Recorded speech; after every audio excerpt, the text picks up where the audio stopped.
basketball has really consumed my life for a year, so I feel like it'll be good for me to kind of reflect back on everything that's happened. Like, I feel like I didn't even have time to really reflect on my college career because it ended so fast, and then I came here and was trying to give everything I could to this team, and it was special. Caitlin Clark has apparently landed a lucrative marketing agreement with Adidas, supposedly worth millions of dollars.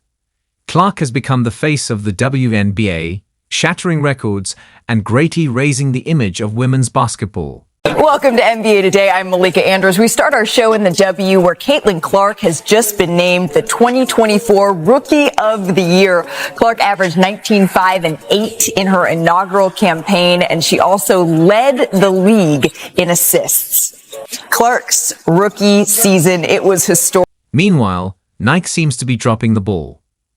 Despite signing Caitlin Clark to a deal, there's been no announcement of a trademark sneaker, no flashy commercials, and nothing to show that Clark is even linked with them.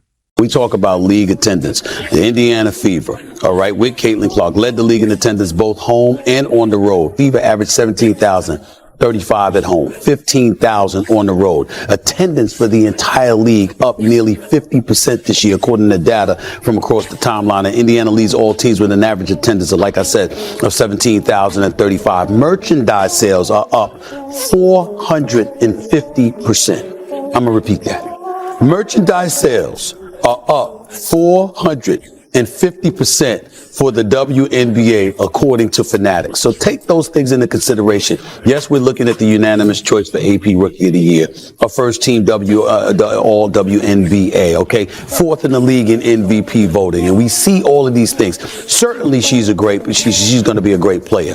I think we see that. We see the capability on the basketball court. She can shoot, she can handle, she certainly can pass. While Nike neglected one of the top talents in American sports, Adidas swooped in, sealing a deal that's got everyone buzzing and shaking up the sports world. At the start of this year's WNBA season, it was announced that Caitlin Clark signed a massive endorsement deal with Nike. This deal was for 8 years, $28 million with a signature sneaker included. Now, at the time, a lot of us were so excited about this. Nike is obviously the biggest brand in athletic apparel, and Caitlin seemed to be a perfect fit for the brand.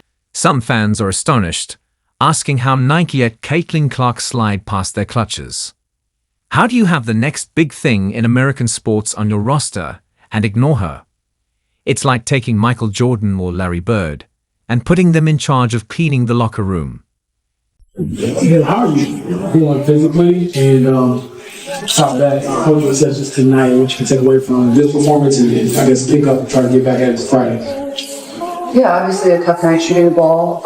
It's been happening. It's basketball. One of those nights. Overall, I didn't feel like I played bad. I felt, as a group, we really struggled to make shots that we had been making really since the start of the second half. And sometimes that's basketball. They're a great defensive team. They're going to be physical with me. They're strong. So that can kind of wear you down through the process of the game. Obviously I played 37 minutes and I subbed myself out right there in the first quarter for that little break. So probably would have gone all 40 again too. So I think just, prepare the best I can going forward. With the day in between, you really got to take time for your body.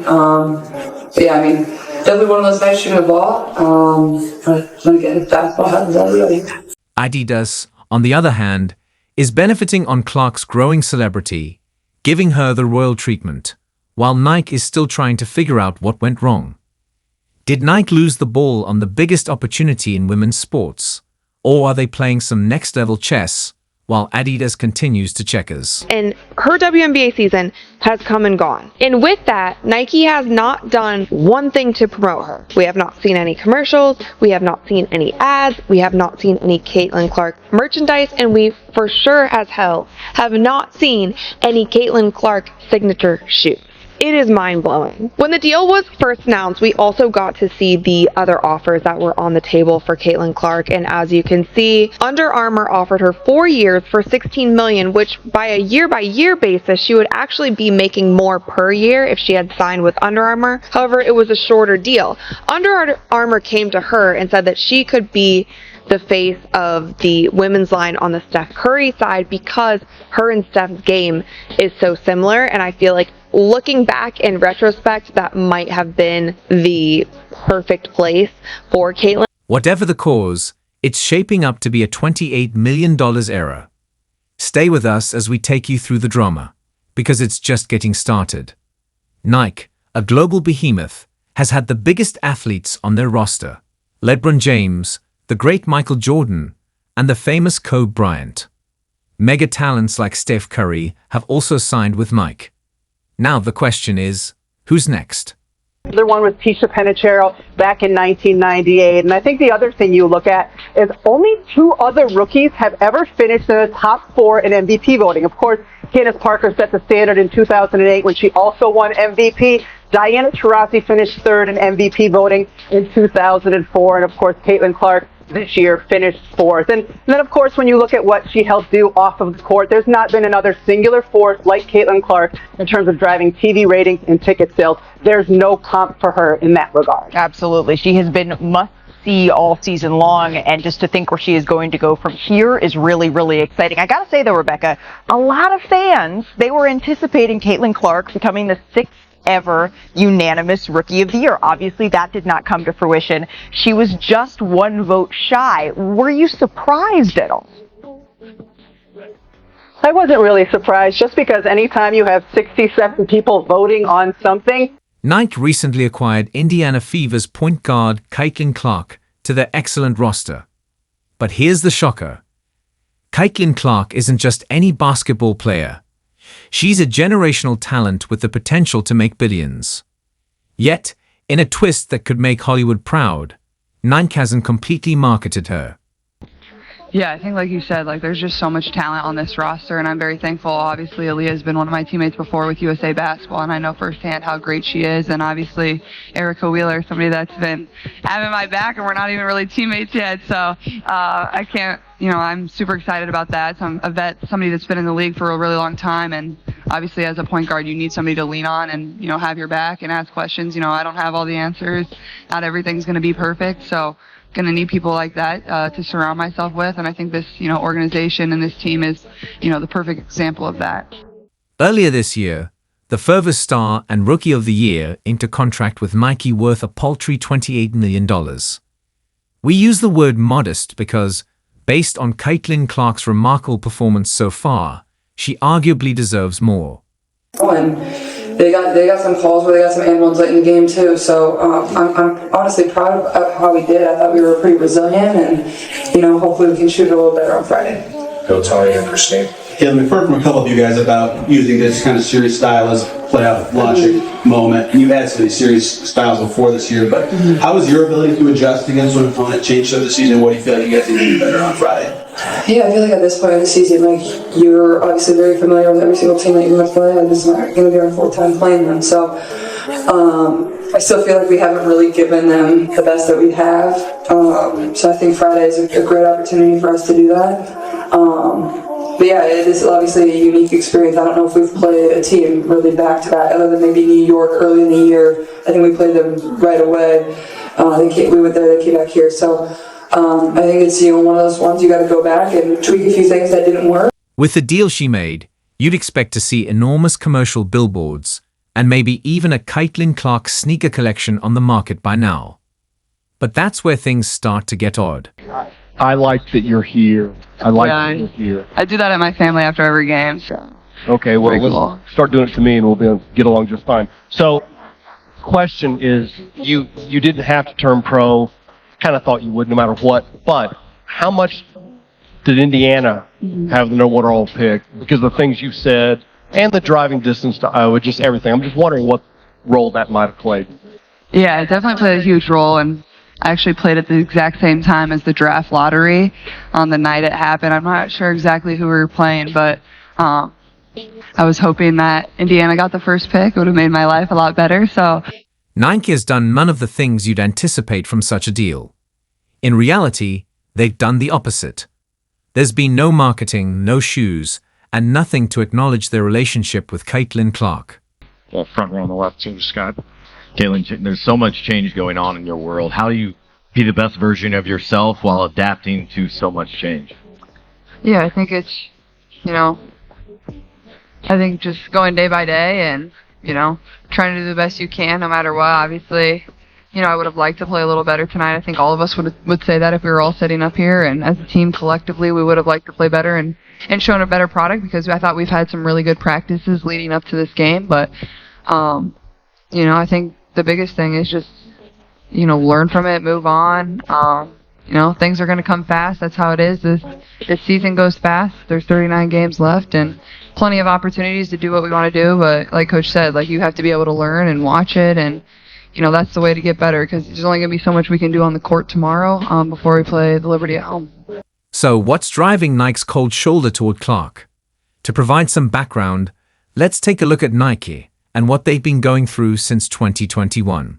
When you guys were rolling along there in the first half, and then Molly goes down, and kind of a ominous just energy in the building. They cut it to 4 from 10. Just how did you guys kind of stabilize things and refocus, and what was obviously a tough moment? Yeah, I think that's kind of just speaks to our cultures. It's always next man up. Obviously, it's hard watching an injury like that, and I didn't see it. I think a lot of us had our backs turned to it, but Molly's somebody that gives so much and plays so hard. I think, you kind of just want to do it for her, so it almost gives you energy in a way. It doesn't take it away, and I think they went on a little run, and then we kind of gathered ourselves, and I thought Sydney came in and played great, and I thought Kylie came in and played really, really well, and that's what we're going to need going forward. So I'm proud of our group.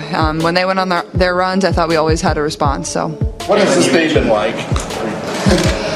It's been a lot, but this is what's so fun and so special, and this is what we've built here. Nike has been struggling financially in recent years, with the company's market worth plummeting by almost $100 billion since 2021. Things grew so bad that the CEO was compelled to step down, perhaps owing to pressure from shareholders. Despite these obstacles, sports remain tremendously popular. We're just giving the other team the ball. I think collectively, obviously, 25 turnovers is going to make it really hard for us to win. Coach said they took 66 shots, we took 50. It's really hard to win games when you give them 16 more opportunities than we had. It would be impressive if we won this game doing that. So I think some were uncharacteristic. I think their ball screen traps and hedges were really good, and we didn't fill up collectively to help out whoever the point guard was at the time to give a passing angle, and we turned it over a lot there. But they also capitalized on a lot of the turnovers that we had, in transition. AT made great plays. They finished layups. They found open people. So not only were they turning us over, but they were capitalizing on those too. Second row in the middle. Caitlin, you talked a lot about gratitude pre-game. I think you used the phrase, how lucky are we, twice. In spite of your disappointment, I can still see some gratitude on your face. It's been lovely connecting with all the little kids here today and really appreciating their energy. I remember racing around golf courses and longing to be at golf competitions when I was a youngster. Do you believe Nike is making a mistake by neglecting Caitlin Clark? Yeah, that's the reason I came here, is because of crowds like this. So thank you guys for coming. Maybe if it's not for me, it's for Stephen A., the man. But no, that's why I chose Iowa, but also I'm an Iowa kid. I grew up here. I grew up rooting for the Hawkeyes. I grew up 2 hours from this place, so it's really special to me. And my first year here was COVID, and it was really different, but now here I get to experience it with all of you. We're going to play in front of 15,000 people every single game this year. Sold out crowd. Yeah. You're going to come out. You guys look around, you guys got fourth side, Mike Warren here, some State Farm here. How did it happen? Oh gosh.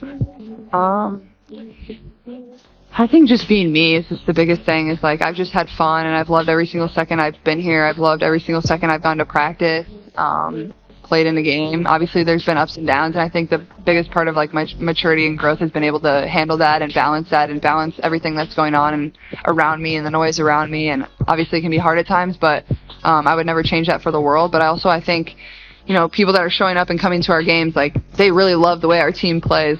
They're cheering for everyone. When Gabby makes a three, when Kate makes a three, you can just feel the energy and the joy and the excitement that our team plays with, and that's contagious. I think it's pretty cool. I think that's pretty cool, so it's all right. I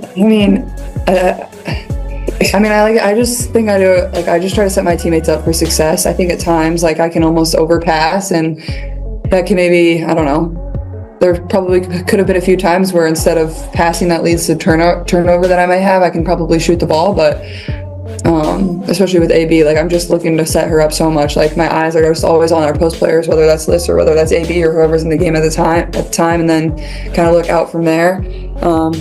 But yeah, I mean, still didn't shoot it very good from 3, and you know, I thought we finished really well around the paint. I'm sure our points in the paint were pretty good. 62 points in the paint, so yeah. What's underrated about her game? I'm gonna stick to what's positive about her game, man. I mean, she had 19 assists tonight. Like, I can't. Share your ideas in the comments below. Don't forget to like the video, subscribe to the channel, and hit the notification bell.